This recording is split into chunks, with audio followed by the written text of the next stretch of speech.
السلام علیکم ورحمۃ اللہ وبرکاتہ۔ معزز ناظرین و سامعین، امید آپ خیریت اور عافیت کے ساتھ ہوں گے۔ آپ دیکھ رہے ہیں ہمارا اسپیشل یوٹیوب چینل علمبر آفیشیل، جو کہ آپ کا اپنا یوٹیوب چینل ہے۔ اگر آپ نے علمبر آفیشیل یوٹیوب چینل کو سبسکرائب نہیں کیا ہے تو یوٹیوب پر ضرور اس کو سبسکرائب کر لیں، اور اگر آپ فیس بک پر دیکھ رہے ہیں علمبر آفیشیل کو فالو کر لیں۔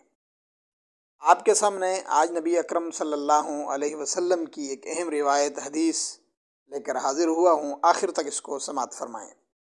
حضور صلی اللہ علیہ وسلم کا ارشاد ہے، 3 آدمیوں کی دعا رد نہیں ہوتی: ایک روزہ دار کی افطار کے وقت، دوسرے عادل بادشاہ کی، تیسرے مظلوم کی جس کو حق تعالی شانہ بادلوں سے اوپر اٹھا لیتے ہیں اور آسمان کے دروازے اس کے لیے کھول دیے جاتے ہیں، اور ارشاد ہوتا ہے کہ میں تیری ضرور مدد کروں گا۔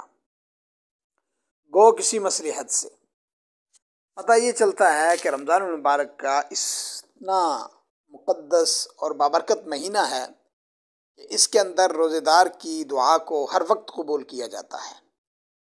ایک روایت یہ ہے کہ روزہ دار کی افطار کے وقت قبول ہوتی ہے، اور ایک صحیح روایت یہ ہے کہ روزہ دار جب بھی دعا کرے اللہ رب العالمین روزہ دار کی دعا کو قبول کرتا ہے۔